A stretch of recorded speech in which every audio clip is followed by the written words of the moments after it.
జైలుకి వెళ్ళి ఒక దొంగను పరామర్శించుకొని వెళ్ళి బయటకు వచ్చి ఎమ్మెల్యే హోదా ఉన్నటువంటి వ్యక్తి అధికారుల మీద ఏ రకమైన తప్పుడుగా మాట్లాడడం, బెదిరింపుగా మాట్లాడడం, చట్టాన్ని తీసుకుని గత 5 ఏళ్ళుగా వాళ్ళు చేసినవన్నీ మర్చిపోయి ఈరోజు కూడా ఇంకా మేము మీ మీద ఇది చేస్తాం అది చేస్తామని చెప్పి ఒక ఫాల్స్ కాన్ఫిడెన్స్ చూపించి ప్రజలకి ఏం మెసేజ్ ఇస్తున్నారనేది తెలియట్లేదు. మరి నిన్న ఎలక్షన్ కోడ్ ఉంటుండగా మిర్చి మార్కెట్కి వెళ్ళి అక్కడిని రైతులకి ఏదో సాయం చేస్తున్నామని యాక్ట్ చేస్తూ, అంటే అక్కడ ఎలక్షన్ కోడ్ ఉంటుండగా ఎలక్షన్ కోడ్ లో వెళ్ళకూడదని తెలిసి కూడా అధికారులు మేము ప్రొటెక్షన్ ఇవ్వలేము, మీరు వెళ్ళకూడదు, ఇది ఉల్లంఘన అని చెప్పినా కూడా ఆయన వెళ్ళి అక్కడ రైతులకి ఏదో సాయం చేస్తామని చెప్పి నటిస్తూ ఆల్రెడీ గవర్నమెంట్ రైతుల పక్షాన్ని నిలబడి రేటు ఆల్రెడీ మనం చూసాం, వారం రోజులుగా రేటు పెరుగుతూ ఉంది.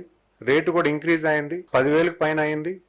గవర్నమెంట్ ఆఫ్ ఇండియాతో వర్క్ చేస్తున్నారు, ప్రభుత్వం పనిచేస్తుంది.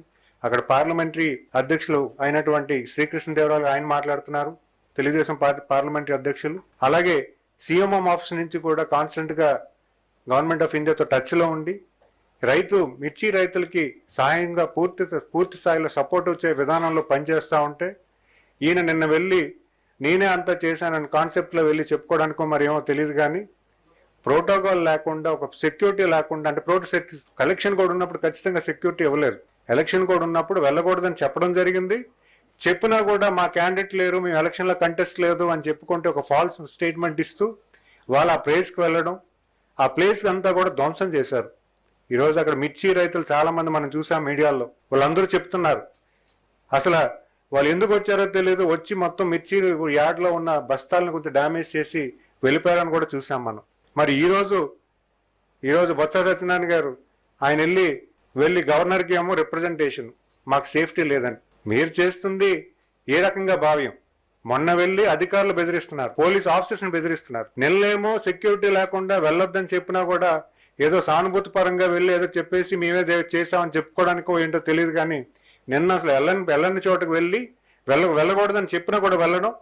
ఈరోజు మళ్ళీ వెళ్ళి మాకు ఎవరు పట్టించుకోవట్లేదు, మాకు పోలీస్ బందోబస్తు చేయట్లేదు, ఇవన్నీ వెళ్ళి బొత్స సత్యనారాయణ గారు ఎందుకు ప్రజెంట్ చేశారు? అంటే ప్రజల దగ్గర సానుభూతి తెచ్చుకుందాం అనుకుంటున్నారా, లేకపోతే ఏం చేద్దాం అనుకుంటున్నారు? ఎటువంటి మెసేజ్ మీరు ఇద్దామని అనుకుంటున్నారు ప్రజలకి? మొన్నేమో బెదిరింపులు, పోలీసుల మీద ఇచ్చేసేస్తాం అది చేసేస్తామని, నిన్నేమో సెక్యూరిటీ లేకుండా పోలీసులు వెళ్ళకూడదు, మీరు ఎలక్షన్ కోడ్ ఉందని చెప్పినా కూడా వెళ్ళడం. మరి ఈ రోజేమో మాకు సేఫ్టీ లేదు, సెక్యూరిటీ లేదు, మాకు సేఫ్టీ కల్పించదని చెప్పడం ఎంతవరకు ధర్మం అని చెప్పి నేను ఈ వేదిక ద్వారా అడుగుతున్నాను.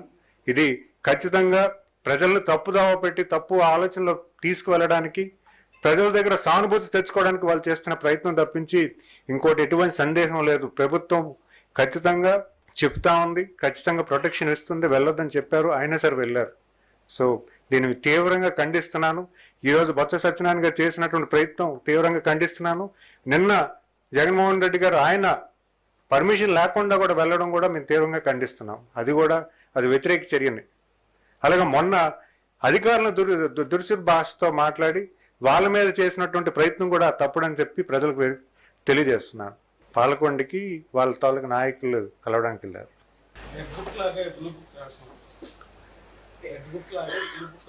బ్లూ బుక్ రాయాల్సిన అవసరం ఏముంది సార్? మేము పీస్ఫుల్ వాతావరణం కోరుకొని పరిపాలన చేస్తున్నారు గౌరవ ముఖ్యమంత్రి వర్లు. ఎందుకంటే ఈరోజు రాష్ట్రానికి మళ్ళీ ఇమేజ్ బిల్డింగ్ చేయాల్సిన అవసరం ఉంది. రాష్ట్రం అంతా కూడా గత 5 ఏళ్ళ పరిపాలనలో ఎంతమంది రాష్ట్రం వదిలి వెళ్ళిపోయారు.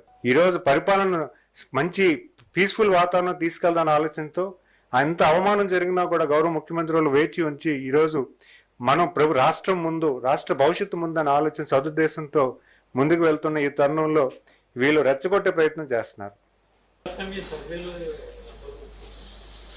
ఎంఎస్ఎంఈ సర్వే చేస్తున్నాము. 50% సర్వే కంప్లీట్ అయిపోయింది, మోర్ దాన్ 50% అయిపోయింది. గౌరవ ముఖ్యమంత్రి వాళ్ళు March 15th డెడ్ లైన్ ఇచ్చారు. March 15th కల్లా కంప్లీట్ చేయమని చెప్పడం జరిగింది. వచ్చాక టైం ఎక్స్టెన్షన్ అడిగాం, ఎందుకంటే సచివాలయ ఎంప్లాయీస్తో మేము మల్టిపుల్ సర్వేస్ జరుగుతున్నాయి ప్యారలల్గా. సో వాళ్ళు కొంత టైం అడిగారు. సో కలెక్టర్స్తో రెగ్యులర్గా కాన్ఫరెన్స్లు పెట్టుకున్నాం, కలెక్టర్స్తో ఫాలోఅప్ చేసి కంప్లీట్. పెన్షనల్ వెరిఫికేషన్ జరుగుతుంది. డిజేబిలిటీ పెన్షన్ అనేది వెరిఫై చేస్తున్నారు. అదొకటే, ఆ ఒక్క వర్టికల్. అంటే చాలా ఎక్కువ నెంబర్ ఉంది, సుమారు 8 లక్షల పైన ఉన్నాయి. సో ఇప్పటికి సుమారు 1,20,000 వరకు వెరిఫై చేయడం జరిగింది. అంటే వెరిఫికేషన్ కూడా మేము ప్రెజర్ చేయట్లేదు, చాలా చాలా స్లోగా స్టడీగా వెరిఫికేషన్ జాగ్రత్తలు తీసుకొని మరి వెరిఫై చేస్తున్నారు.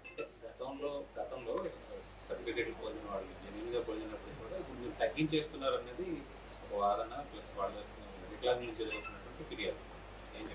సో ఫిర్యాదులు ఖచ్చితంగా వెరిఫై చేస్తున్నాము. అంటే ఫిర్యాదులు మా ఆఫీస్కి వచ్చిన వెరిఫై చేయమని చెప్తున్నాము.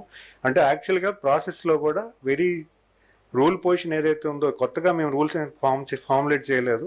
గతంలో ఉన్న రూల్సే మళ్ళీ వీరు రీవెరిఫై చేస్తున్నారు. ఏవైతే గతంలో ఏర్పడిన రూల్స్ ఉన్నాయో ఫస్ట్ నుంచి ఫాలో అవుతున్నారో వాటినే మళ్ళీ రీవెరిఫై చేస్తున్నారు.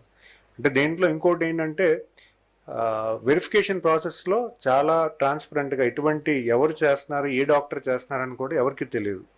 అంటే ఒక జోన్లో ఉన్న డాక్టర్ వేరే జోన్కి వెళ్ళి వెరిఫై చేస్తున్నారు. సో ఇందులో ఎటువంటి ఇన్వాల్వ్మెంట్ కూడా ఉండదు. సో చాలా ట్రాన్స్పరెంట్ విధానాన్ని తీసుకొచ్చాము. వెరిఫికేషన్ ప్రాసెస్ కూడా చాలా క్లియర్గా, ఏవైతే గతంలో ఫామ్ చేసిన రూల్సే, కొత్తగా ఏమీ రూల్స్ లేవు.